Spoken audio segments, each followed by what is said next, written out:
But for most people that are using, index funds and ETFs and mutual funds and whatever else they have, the 401ks they're contributing to regularly, Sure. most of the time, yes, it will feel better to just check this like once or twice a year. It will feel much better, right? Yeah. However, some strategies we do need to do. Now, if you own stocks in a portfolio, you need to be doing research on those stocks, and you probably need to be paying attention to those stocks on at least a monthly basis, if not a weekly basis. Welcome to Money Therapy, where every dollar tells a story. And most importantly, so do you. I've explored thousands of podcasts discussing tools, tricks, and hacks to grow wealth. But when they failed me, I started asking why. The answer was clear. For a different output, I needed different inputs. So I shifted my focus from mere tools to more deeper sense of self. I started focusing on my identity, beliefs, values, goals, and vision. Once these were aligned, the same tools that were failing me before started to work. Join us at the intersection of life and money, where you are the ultimate asset in generating wealth for your life. Let's master our money, not be mastered by it. Don't forget to like, subscribe, follow, and share for your weekly dose of money therapy, helping you turn wealth into a seamless part of your life's journey. Together, we're going to eliminate financial anxiety and hopelessness and gain confidence and clarity. Now, let's dive into today's episode of Money Therapy. All right, welcome to another episode of Money Therapy. Welcome back, Bill? everybody. How's it going, dude? How's it going? I'm excited, man. Yeah, I'm not over here super fighting excited. cicadas. I'm not super excited because my shirt's not showing up. But it's a pretty awesome shirt this week. But what did you say about cicadas? I'm just over here fighting cicadas. Oh, you guys have that problem over there in the great state of Tennessee. There's a lot of them. We have black bear problems, apparently. Bill's making friends with black bears. Seriously. We had about 9:15, literally a black bear basically walk right through my backyard. And probably a 150-pounder, I'm going to guess. And we're like in a residential neighborhood. So it's quite fun. I was like, let's look up, Google stock and see what the dividends are. Holy crap. Basically how it went. Awesome. Anyway, Brandon, get serious. Yeah. Jesus. I was trying to keep you on track. So having fun this week. Yeah. And, been doing a lot of like portfolio analysis, been doing a lot of conversations with clients about, performances. Markets have been setting new records pretty consistently for the past little bit. And volatility's kind of smoothed out a little bit for the last week. It's been it's weird. Yeah, investments getting kind of comfortable, which also, makes my spidey sense start tingling. So having a lot of conversations about kind of, what's to come, what's ahead. Yeah. There's a lot of concerns about, that there's always this potential, like this always exists, right? Like this disconnect between our economy and our stock market. Yeah. And it doesn't matter how many times I tell someone, like the stock market predicts where the economy is going. Yeah. Not necessarily where the economy is. Right. And they're so that by design, there's supposed to be a disconnect. And so a lot of people are looking at all these like kind of looming problems in our economy. And like, why is the market going higher? This doesn't make sense. I did see an article Bloomberg put out. I forget the exact title, but it was something about, speaking of black bears, it said something to the effect of like the last bear has capitulated. Yeah. And maybe that was a sign, dude. Maybe. But the funny so the markets tend to be this like push and pull force of like bullish people versus bearish people, bullish people versus bearish people. Yeah. There's a guy that writes a lot of articles for Bloomberg, and he's always a bear. He's always bearish. He's always the doomsdayer. Yeah. And he actually wrote an article, and that was the title of his article, The Last Bears Capitulated. And he was basically like, hey, I'm pretty bullish right now. Yeah. Well, Well, it's the hard to thing be a bear is, and be wrong every single year for the most part, you know? the thing is when you start to get more bulls, the market does well, but then eventually there's a pendulum swing, right? Bulls are like, all right, I think I got everything I expected. Now Yeah. it's time to expect some increased volatility. So they start becoming bearish. So Mhm. anyway, it's this whole back and forth. But Yeah. anyway, you had some good thoughts, and that kind of led us into our show. Yeah. So tell me more. So the thoughts that I was having to set this episode up is it's kind of I guess it's a paradox, but it's really in the concept of like Buddhism, I guess I've heard this before. It's like letting go is more almost like if you want to feel like you have control, sometimes you got to let go of things. Yeah, there was a So I great started, princess that said, let it go. yeah, yeah. It's when greatness is in your time, you have to recognize it, especially wisdom like that. So Yeah. anyway, I started actually thinking about that as far as finances go. And it struck me that, we're always talking about balance here on the pod. And, one of the things I thought about is I have some clients that pay attention to their money or their portfolios like every single day. Mhm. And then I have people that they maybe look once a month or once every couple of months, or maybe they only look when I tell them to look. Right. And then there's everybody in between. And I started thinking, and it occurred to me that a lot of times, not every time, but a lot of times, it seems like people who pay less attention to, and I'm talking like IRAs and 401ks, things that are longer term investments. The people who seem to pay less attention to those things they do better as far as their investments go over a longer period of time. There is a lot of research out there. We can talk about the Magellan Fund here in a minute, but there is some research out there and data that tells us that is true. But it's just this kind of objective observation that people who pay attention every single day to the stock market don't do as well or don't feel as good even. So there's an emotional component to this, but don't feel as good about their situation as somebody who's a little more loosey-goosey with it. Which is funny because, again, the paradox is we believe as financial advisors and in a financial coaching aspect, sometimes I feel the most impact I have on somebody is in the micro, things that are right in front of their face, their net worth, their cash flow, their expenses, their debts, how much income they have. That, decisions in the micro make tremendous results down the road and even on an emotional sense. So that's kind of the setup for today. So I guess I'm just going to kick it off with a question because we were talking in pre-show notes. So Brandon and I disagree about a lot of things, and we're very good friends, I believe, because we do disagree and we have great conversations about it. So this may be one of those episodes where we just go back and forth. But do you agree? Like when I say that it seems like people tend to do better when they pay less attention. Do you wholeheartedly disagree with that? Do you agree with some of it? Do you see my point? Let's go. I think let's start with a question of why those statistics. So first of all, my first question is why are the statistics leaning towards, they produce enough evidence to support what you're saying? Sure. So that's the first question is why statistically is this true? The next question is, why do we seem to believe it's important enough for me to have to check something every day? I start asking a lot of questions, but here's the thing. I think it really, really depends on the person. I think it depends on the strategy. I think there's so many things, so many variables that come into play. But I am typically not in agreement with. I think of most things. I tend to disagree with most people in this financial industry that we're in. Yeah, you definitely tend to think about it a different way, which is why I'm excited for this episode.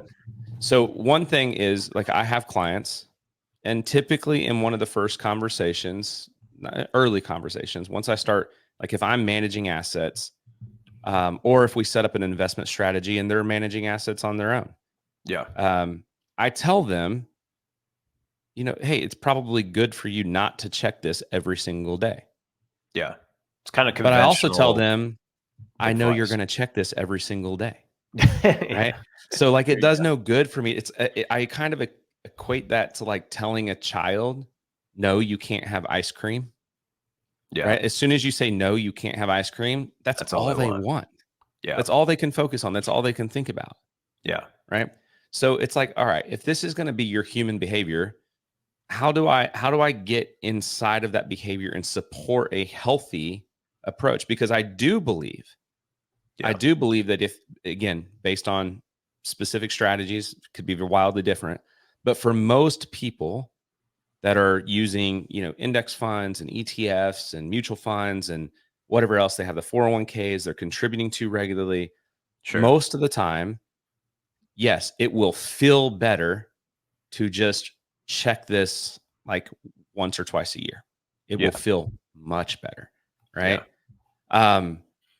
However, some strategies we do need to do. And now, if you own stocks in a portfolio, you need to be doing research on those stocks, and you probably need Yeah. to be paying attention to those stocks on like at least a monthly basis, if not a weekly basis. Yeah. Typically, if I'm owning a stock and I'm heavily concentrated in that stock, I'm gonna look up some news articles once a week on it. Yeah. Right? Am I gonna check the price of the stock? Absolutely.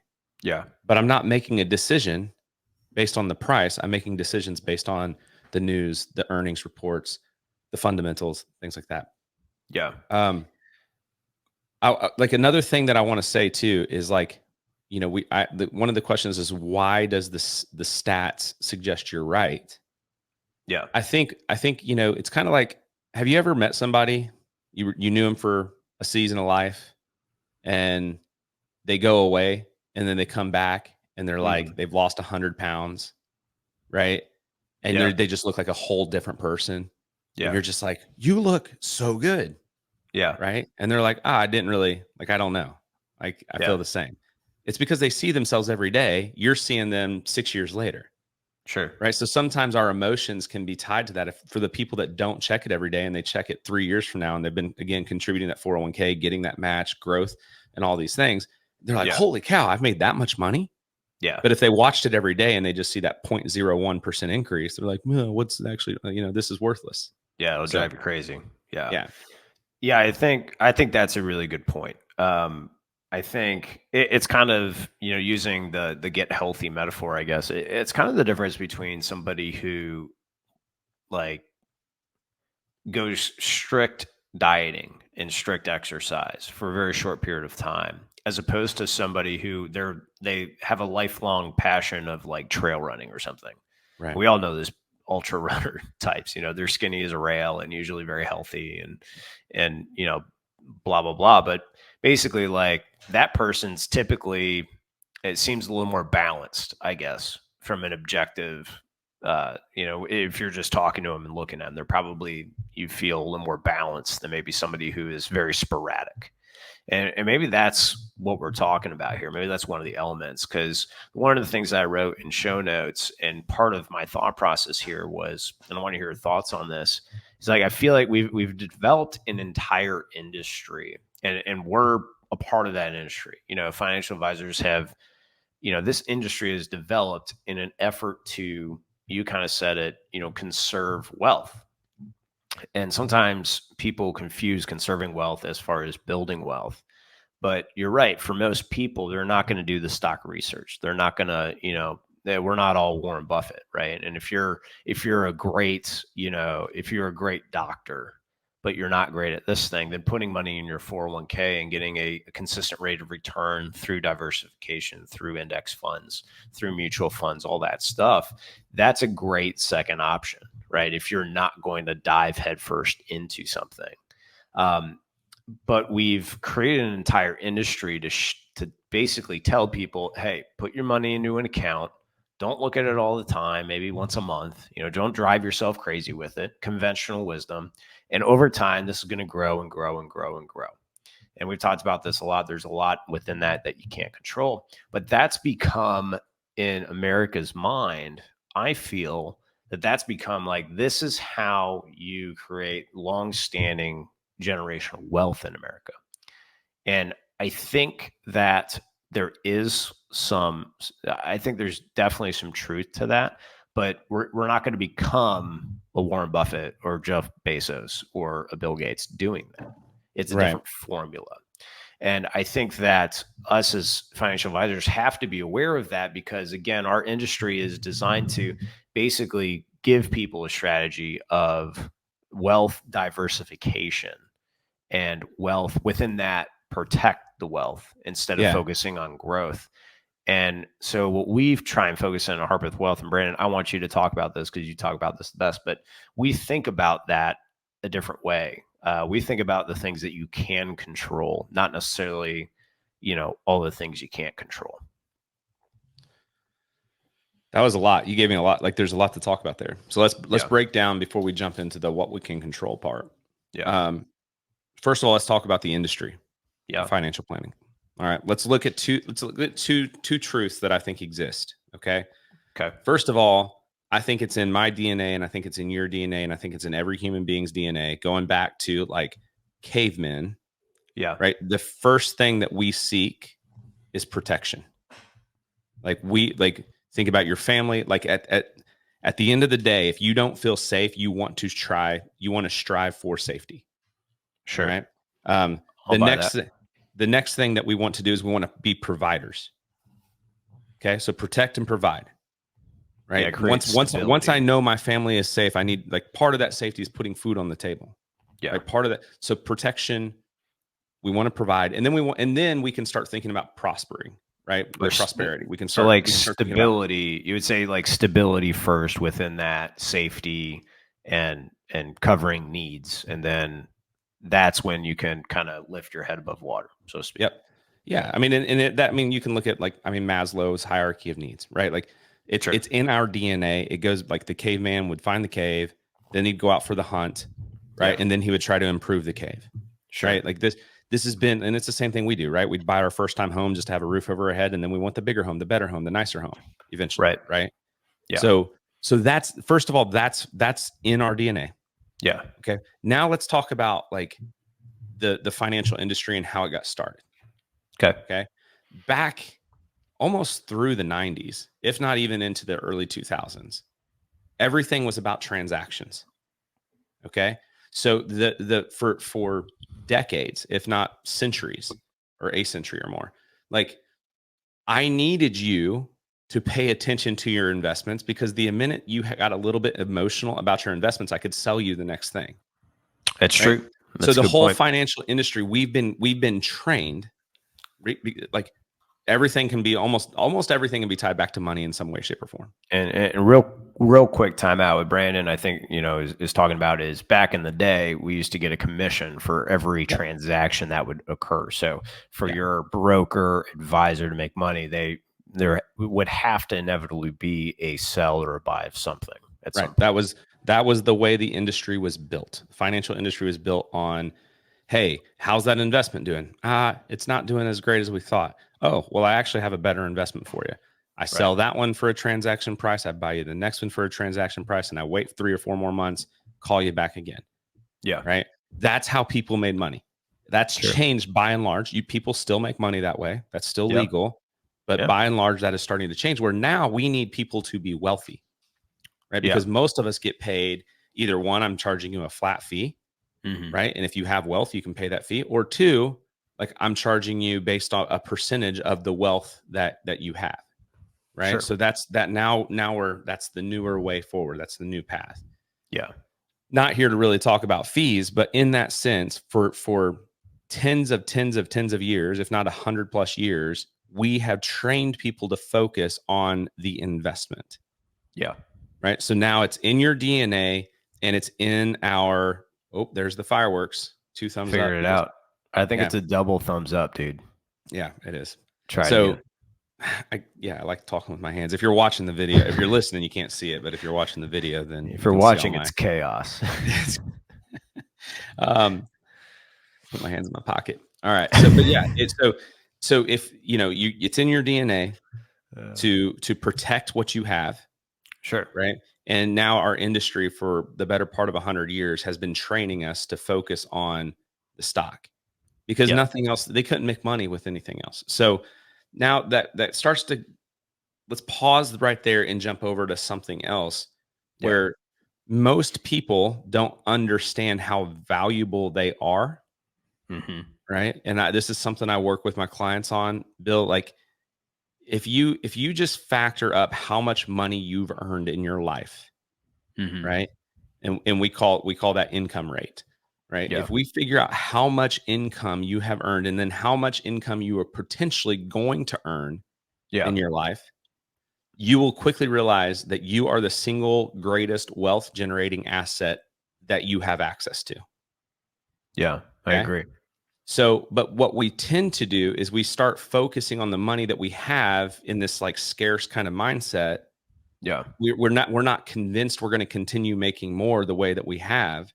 So when we put money into an investment, we expect that investment to become the single greatest income or wealth generating producing asset in our life. Yeah. So that's why we get so focused on that instead of focusing on us, instead of Yeah. focusing on the things that we can control. So tying that all together, people don't have the right kind of self-worth. It's in their DNA to get defensive, Yeah. right? It's in our industry to say, hey, focus here, focus here, focus here. Yeah. So like, duh, people are going to check their stocks or they're going to check their investments every day. Like they're fighting a 3-front war. That's hard. So I say all that to say, like, I think people are just, it's behaviorally acceptable to need to check your investments. So the question becomes, how do I, as their like trusted financial partner, give them the tools and abilities to be successful if they do check it every day, to be like, oh, I expected that. Yeah. Oh, this is completely fine. Yeah. Or I think it's also a shift of mindset too. It's like, we talk all the time about controlling the controllables, what you can control. And everybody says that, but then you look on Fox Business or you look at Yahoo Finance, and it's like you've talked about, like everything's green or everything's red, and it's all flashy, and it's individual stocks, and it's stuff that you can't control. So it's all advertisement, because all the stuff that you can't control is what sparks emotion, right? And as you said earlier, like we are built on emotion. Like emotion is what drives us, So I think it's definitely a shifting principle to identify the things that we can control. Realize a lot of that, it could be truth there, but a lot of that is fluff.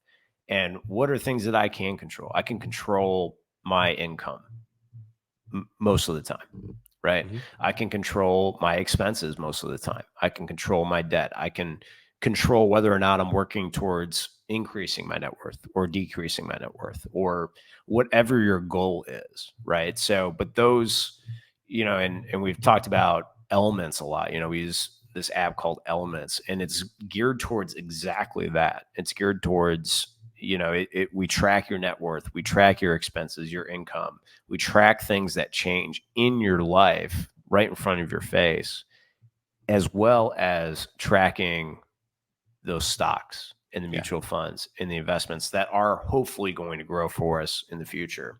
But I think it is important in terms of what you said. There's almost a complacency, I feel, of, well, and we've heard this before. Well, I put money in my 401k, so retirement's good. I've heard that 100 times. It's like, well, that might not be the case at all. That there's a certain complacency in terms of things that are 30 years down the road than there is things right in our face. And I think that's one of the things that we're trying to change in our thought process. Yeah, I think, so yeah, you're trying, like what we're trying to do is tell people, hey, I'm not trying okay, here's the goal, right? If you come and you start working with me, Bill, and you're wanting to talk about investments, cool. I'm not going to change you overnight.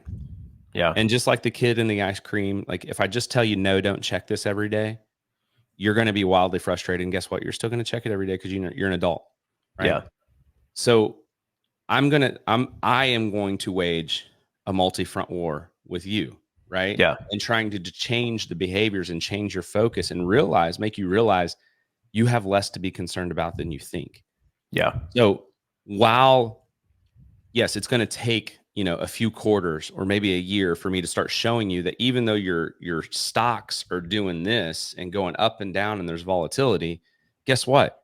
Your net worth has been increasing every quarter. Yeah. Right. Hey, a year ago, yeah, the stock market's down, 20%, but guess what? Your cash flows are better. You have more money to spend now, and you're on track to having enough money to live for the rest of your life and take care of all your goals and dreams. Right. Right. Sure. Yeah. There's a lot to be concerned about in our economy. We don't know everything. And yeah, we could be worried about this, and this, but guess what? We set up this like defensive, we set up this protection. We got this like life insurance product. We got, these different kinds of insurances in your life. So even if it does fall apart, guess what? You're going to be as good as you possibly can be. Yeah. Right. So, but that's still going to take time. And guess what? For the next like 30 months, 6 months, year, you're going to be checking your stocks every day still. So here's a couple things that I tell people. Yeah. So first of all, if we're going to make an investment decision, Bill, if you and I are going to make an investment decision together, we got to know why we're making it. Yeah. Right. First and foremost, I do not buy an asset that I'm unwilling to own for at least 7 years. That doesn't mean I hold every asset for 7 years, but if I'm not willing to own it for 7 years, I don't buy it.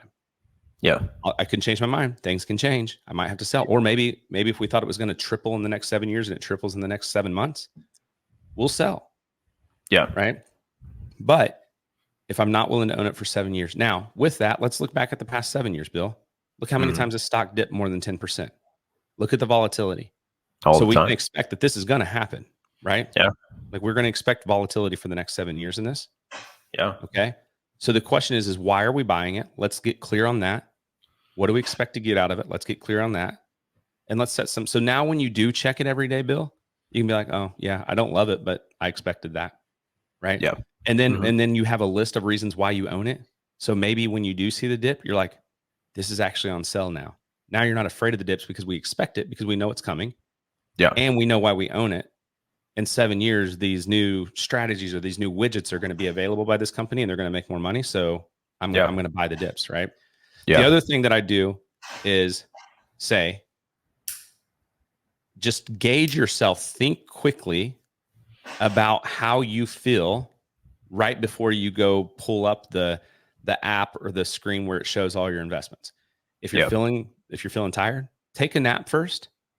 And then go check it, right? If you're feeling helpless, go, give some money to a charity real quick and then go check it, right? Or look at it tomorrow. Like if you're feeling nervous, if you're feeling like under attack, if you're feeling, vulnerable, if you're feeling tired, like anything, whatever your feelings are, if you're not feeling optimal, go fix yourself first. So we're not, because like I make decisions all day long for a lot of people. I make decisions in my business all day long. Yeah. When I get tired, the last question I want to hear is, what do you want for dinner? Like, I'm just so tired. I don't want to have to make any decision that I make at that point is not going to be a good for Brandon decision. Right. Right. Like, let's just order Taco Bell. Yeah. So in this case, like, I'm not going to log into my investment account, which is a good decision, by the way. That's a great when I'm crashing, when I'm burning, when I'm like when I'm feeling fatigued, I'm not going to log in then. Because I know if I end up deciding to make a decision, it's probably not going to be the best one. Yeah. So those are some of the ways that I think I tell people, like, hey, I know this is a habit that almost everybody has. So let's figure out how to optimize ourselves inside that habit. Yeah. I have a different approach. I go to my clients' houses and I literally chop their cable to their internet and everything. I mean, again, I do think you're right in saying that if you, especially we'll talk. I want to hit on that diversification piece real quick. But if your game is to maintain your wealth and keep your wealth like relevant for the rest of your life, I think you're right. The ride will be much better if you establish a saving strategy or a spending strategy that complements the assets you have. You get a very diversified portfolio, and then you just check it once every 6 months or so. You're going to have a much more enjoyable ride. I will 1,000% agree with that. Yeah.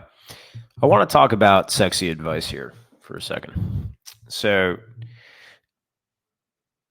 as far as the industry goes, I think you and I give very non-sexy advice, right? That's fair. And what I mean by that is, most of the time, especially if we're managing wealth and we are conserving wealth, we're not picking out the next hottest stock. We're not telling you to get into GameStop. We're not telling you to get into Bitcoin most of the time, right? Sometimes we are, but most of the time we're not. Most of the time, what are the things that we are saying? Well, I disagree a little bit with where you're going. So maybe All we right, don't well, say let me we. finish. Maybe you say I. Let me finish my I know where you're thought. headed. I don't like it. We believe. No. Say I. just joking. Say I. Speaking for self.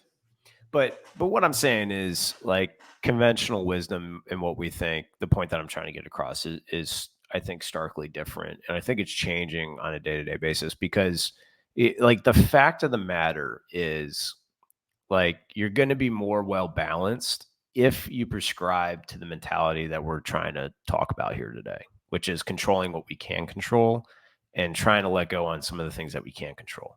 Because, it's like we've talked about this before, Brand. I mean, we've had clients come to us and say, yeah, I went to somebody to give me, I went to a financial advisor to shop around and they gave me an 80-page financial plan. Yeah. And I think that as an industry, we've developed this dance around uncertainty. That's what I call it, a dance around uncertainty. It's not cool and sexy not to have answers to everything, right? And I think the advice that we give a lot is, control what we can, do the best we can with what we got in front of us. And then a lot of it, the rest of it is faith that it's going to work out, especially with those long-term investments, like faith that honestly the economy is going to get better because then your stocks grow and your mutual funds grow and you'll have an income stream. Insurance companies will do better and be able to back you up with insurance and things. A lot of that is on a foundation of faith. And that is not something that people want to hear. And it's definitely not sexy. What do you think about all that?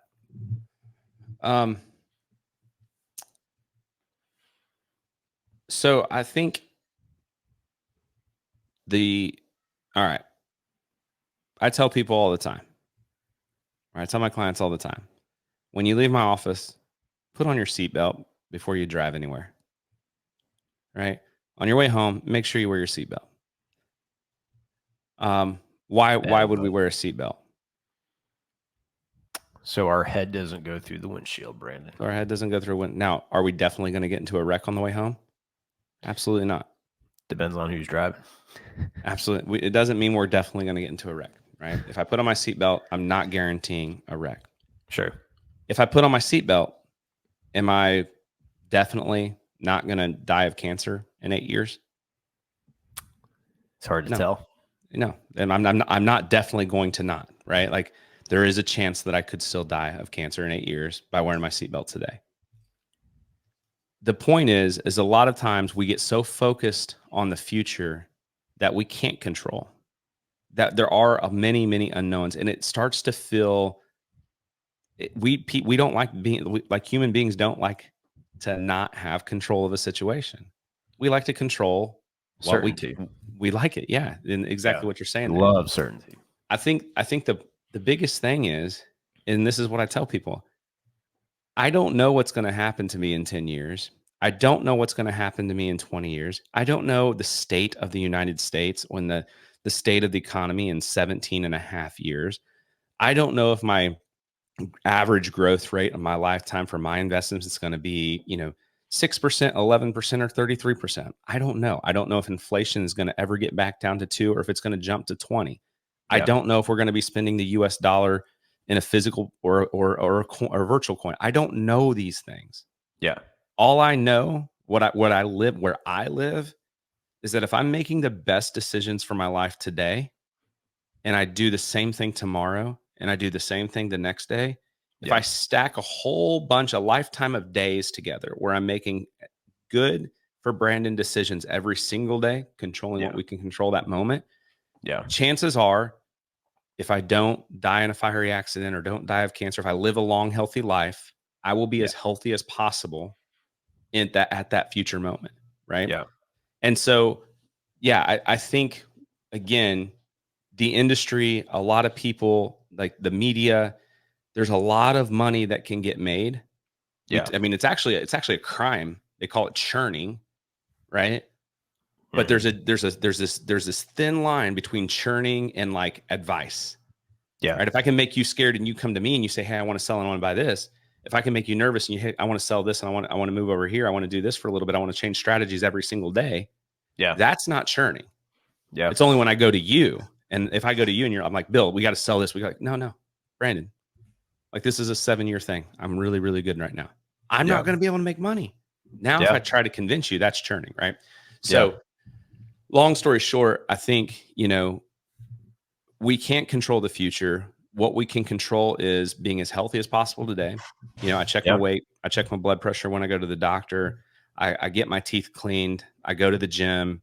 I try to eat mostly healthy meals, not every day. And I'm not 1,000% successful, Right. right?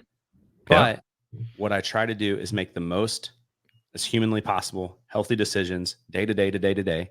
Yeah. Could I die in a fire in 6 years? Sure. But guess It's what? a If wonderful thought. I do happen to live till I'm 90, I'll be as healthy as I possibly can be. Yeah. So And on that note, that's how I live, and that's how I try to coach my clients. And yeah. so we say, like, here's what we can focus on. Here's the vital signs, your financial vital signs. Yeah. And guess what? Your account's down, your investment account's down 8% right now because we're going through whatever we're going through. But guess what? Your net worth is still up 12% this year, despite your account being down. Yeah. And your cash flow is growing and your spending money is growing and Yeah. your debt rate is reducing, your savings rate's increasing. Like every vital sign is healthy. Who cares Yeah. that the market's down 8% right now? Who cares? I get it. And Yeah, dude. you're right. We summarize all that on one single sheet of paper. Yeah, instead of 80, which is what I love. Yeah. I want to pan out and wrap this up because I think it's the perfect point to wrap it up. And I want to wrap it up with a quote, and it's exactly what you're talking about. And it's something I want to leave the folks something to take away today that they can use mentally, not only for personal finances, but something that you can use in all aspects of your life. Brandon, you're talking about being healthy, and we're talking about losing weight earlier in one of our examples. It's my favorite Jordan Peterson quote. Brandon, hold on to something. But it's compare yourself to who you were yesterday, not who someone else is today. I'm going to say that again. Compare yourself to who you were yesterday, not to someone else is today. And that's essentially what we're trying to do with people. When you boil it all down, we are trying to get you to be a little bit better with your decisions, with your money, with your marriage, with your family, with your health and fitness, whatever it is. We just help in this one little area of life. But if you focus on trying to do the best you can today and trying to be a little bit better, don't try and be 100% better, but try and be 1% better every single day. That's what you can control. And so when all the hoopla is going on and you're it's tough for you to kind of filter the noise and figure out what you can control and what you can't control. Go down to that level and just go, okay, how can I be a little bit better tomorrow than I am today? Either as a person, healthier, financially, whatever. And that will point out to you what you can and cannot control. And that'll help you get to tomorrow. And then that'll help you get to the next day. And before you know it, you're 10 years down the road. You haven't died in a fire like Brandon has, and you've gained a little bit of wealth, and you're on your way to accomplishing some goals. And so, Brandon, do you have anything else you want to talk about? Yeah, just a couple points to wrap this up too. So parting thoughts here is I want to create massive wealth for my clients. Yeah. For those that want to create massive wealth. Yeah. Most people don't have the guts to handle the risk associated with creating massive wealth. But when I meet somebody that has the guts to do it, we're going to do it. Yeah. Right. Secondly, I like to protect people's wealth. Yeah. Right. So those are important. The biggest thing, and this is one thing that I'll give to everyone, is don't do this by yourself. Right. Yeah. If you don't want to hire a financial planner, if you don't want to work with a financial advisor, whatever the case may be, fine. Don't do it. But join like an investment club at your local library. Like there's guys that meet up at coffee shops and talk about their investments. There's clubs you can get on Meetup or like whatever and find investment clubs. Mm-hmm. Right? Have somebody, have a friend, a trusted one, a loved one that you can just talk about your investment theses and your decisions before you make decisions. Have somebody in your life to be able to do that. If you don't have anybody, call me, call Bill. The last piece, and this kind of goes with what you were saying, Matthew McConaughey, his commencement speech that he gave several years ago. In that, first of all, anytime I have the chance to listen to Matthew McConaughey, I do, because he has the best voice ever. So soothing. Next to Morgan Freeman, it's his book Green Lights. You can get it on Audible and just listen to him talk for like 6 hours. It's amazing.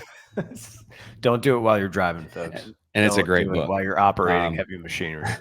But in his commencement speech, they asked, like, he mentioned, people ask him who his like hero is, and he said, my hero is myself in 10 years. So he sees himself in 10 years, and that he builds such prestige around who he's going to become in 10 years that he creates a hero, and then he just has a path to get there. Right. So I think that goes back with what you're talking about, like being the best version of ourselves. Like, you're my create hero, yourself Brandon. as a hero in 10 years and work towards that. You're my hero, Brandon. I always am. You're my freaking hero, dude. Just try to be me in 10 years, Bill. If I could be 10% Brandon, I'd be cool with that, man. You're a good dude.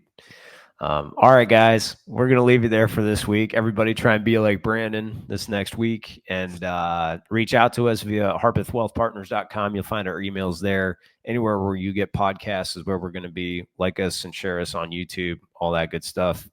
We will see you all next week. Later, guys. We hope you learned something valuable today.